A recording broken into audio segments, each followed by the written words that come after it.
बच्चों, आज हम अच संधि के बाद हल संधि को पढ़ेंगे, यानी संधि का अगला भाग। अच संधि का नहीं, संधि का अगला भाग। यानी संधि के जो हमने 3 भाग किए थे, उनमें पहला था अच संधि, दूसरा था हल संधि और तीसरा विसर्ग संधि। तो आज हम हल संधि के विषय में पढ़ेंगे।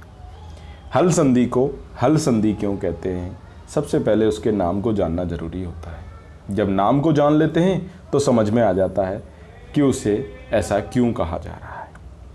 तो हमने जैसे अच संधि को पढ़ा, तो अच संधि में हमने देखा कि अ से लेकर के और च तक जितने भी वर्ण आ रहे हैं, उन वर्णों में जब आपस में जो संधि हो रही है तो उसे हमने अच संधि कहा, यानी अ से लेकर च तक।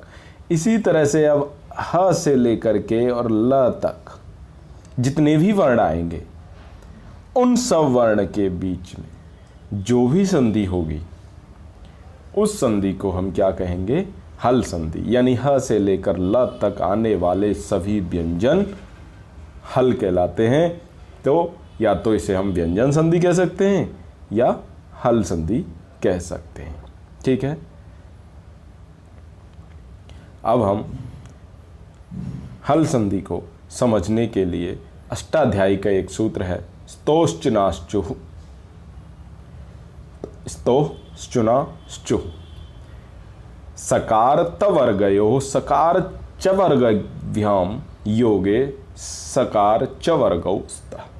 अर्थात स और त वर्ग। त वर्ग का मतलब त था द धा न। ठीक है, एवं स और च वर्ग। यानी देखिए, पहले तो ये वाला स दंती से, ठीक है, और उसके बाद त वर्ग के यानी कि पांचों के पांचों अक्षर। इधर स तालव्य स और च वर्ग,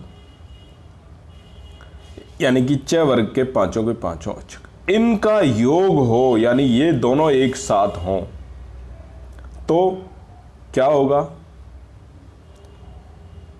स और त वर्ग के स्थान पर स और च वर्ग हो जाएगा, यानी कि इनके स्थान पर ये ही हो जाएंगे।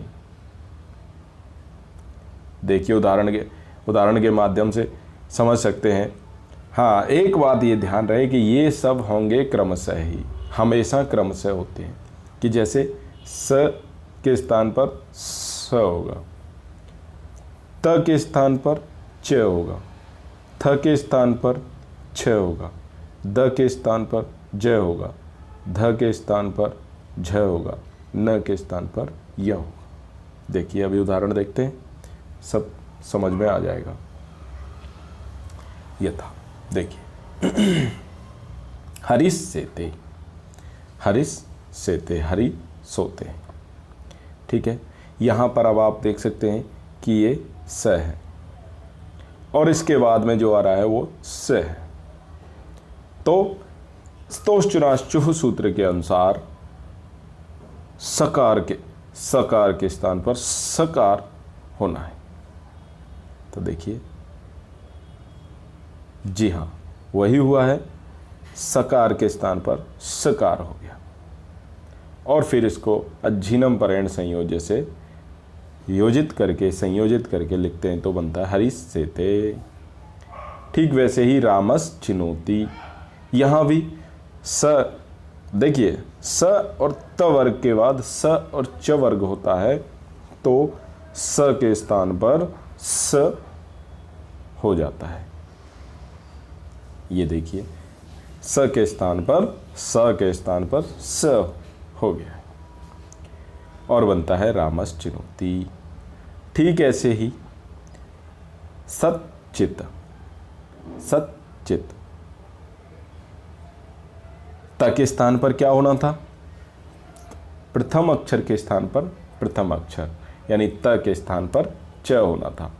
तो त वर्ग के बाद अगर च वर्ग आता है तो त के स्थान पर च हो जाएगा, बनता है सच्चित। अज्झिनम परेण संयोज्य से उसको संयोजित करते हैं और सच्चित बन जाता है। ठीक ऐसे ही सार्गिंचय। अब न देखिए, न जो आता है वो किस में आता है? त वर्ग में आता है, त थ द ध न। और ज किस में आता है? च वर्ग में आता है, च छ ज झ य।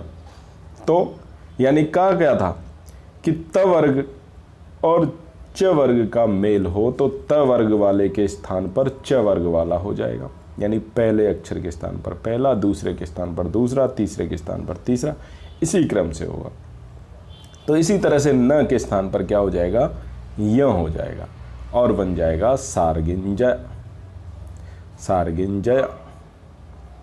ऐसे ही अग्निचित, यहाँ भी द है, त थ द यानी तवर्ग, और इधर च छ ज यानी चवर्ग।